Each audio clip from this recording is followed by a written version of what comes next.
A DoorDash driver seems to have some sort of jock itch.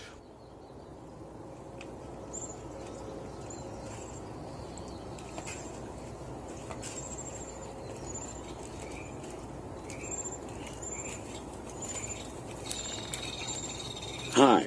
We can't answer the door right now, but the camera is recording. So please just leave us a message. Thanks for coming by. You never know what some of these people are doing with your food.